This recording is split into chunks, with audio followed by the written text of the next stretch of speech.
Kata menyerah sepertinya belum masuk dalam kamus hidup Nikita Mirzani. Meskipun sudah berhasil dijebloskan ke penjara oleh Dito Mahendra atas kasus pencemaran nama baik, ibu tiga anak itu bertekad segera bebas sebelum persidangan dimulai pada 14 November mendatang. Ia dan tim kuasa hukumnya bahkan bersikukuh penahanan dirinya sejak 25 Oktober lalu hingga 20 hari ke depan melanggar undang-undang. Lantas, upaya apa saja yang akan dilakukan sang aktris agar permohonan penangguhan penahanannya dikabulkan? Benarkah Niki menggunakan alasan sakit agar bisa segera menghirup udara bebas di luar jeruji besi? Lantas, pembelaan macam apa yang tengah disiapkan oleh sang wanita Amazon agar masa penahanannya tak diperpanjang? Iya, itu sakit apa ya? Emang diderita udah lama, Bang?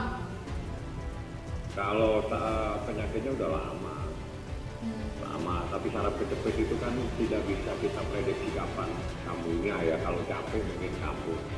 Dan jelas dia sempat rawat inap di rumah sakit selama 1 hari. Setelah itu dia minta balik lagi ke pusat.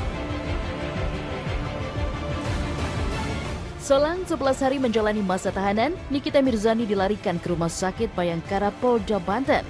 Niki dikabarkan mengalami syaraf kejepit di bagian punggung sehingga harus menjalani pengobatan dan perawatan khusus.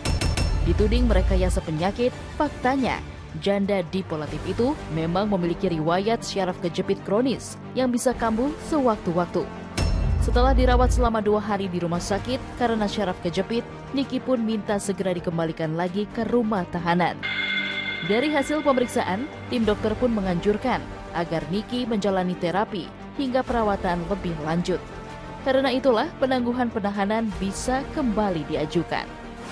Hari ini dia udah baik, kemarin sudah mendingan. Memang pada saat dilarikan ke rumah sakit, dia kan punya riwayat saraf kejepit di punggungnya itu lagi kambuh.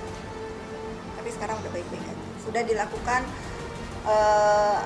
pengobatan dasar lah di sana, karena kan di sana memang nggak ada alatnya. Tetapi Nikita merasa oke nih dia untuk menghadapi kasusnya, jadi dia minta dikembalikan ke lapas. Bilang saya udah agak lebih sehat, mungkin setelah diinjeksi ya, biasanya sakit begitu diinjeksi, itu dia minta supaya bisa balik ke rutan, biar dia lebih tenang kalau di rutan, dan minta sehingga kami komunikasikan dengan dokternya memang itu kan terapi itu kan panjang. Jadi nggak mungkin bisa juga 1-2 hari, yang nggak mungkin juga bisa sembuh. Jadi lebih bagus keinginannya Niki untuk balik ke rutan itu dipenuhi. Sehingga kemarin tanda tangan apa semua, Niki akhirnya balik ke rutan kira-kira sore ya, menjelang malam. Menurut Fitri Salhuteru, sahabat Nikita Mirzani, sahabatnya itu memiliki mental yang cukup kuat, sehingga tak perlu menjadikan sakit sebagai alasan untuk mangkir dari proses hukum. Baginya, berbagai tuduhan untuk Nyai berasal dari para pembenci untuk membuat posisi Niki semakin tersudut. Ya, yang benci Niki kan diciptakan oleh mereka, buzzer-buzzer. Kita juga tahulah mana buzzer, mana bukan. Kalau misalnya yang benar-benar dari suara masyarakat, ya paling 1-2 orang yang memang nggak suka sama Niki itu biasa, orang suka dan nggak suka itu biasa. Tapi ini bukan masalah lambe-lambean seperti saya bilang tadi. Oh Nikita begini-begini, bukan, ini masalah hukum sih. Masalah hukum yang harus kita tegakin. Ini ada proses hukum yang sedang Nikita jalani. Dia memang dalam keadaan sakit, tetapi dia harus kuatlah menghadapi proses agar dia bisa segera dilimpahkan kasusnya kepada pengadilan. Emang kalian pernah ngelihat Nikita lemah?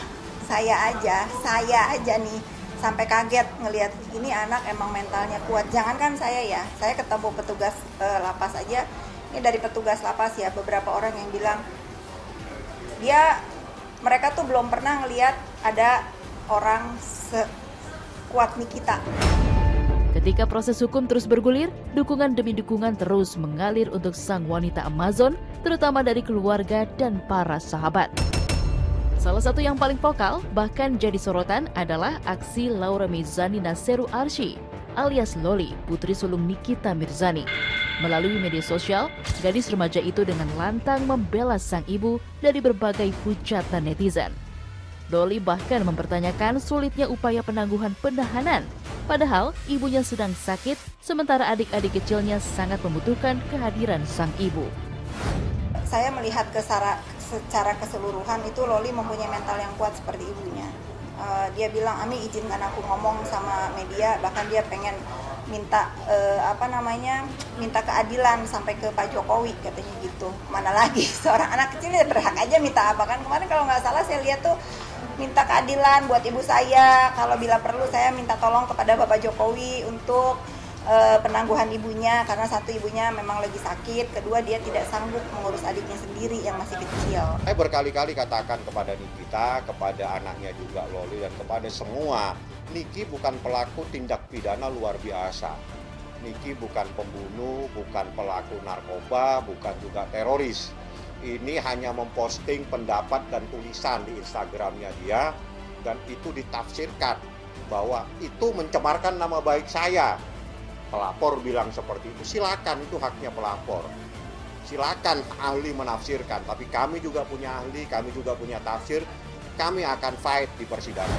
Terhadap panggilan kepolisian atau penyidik.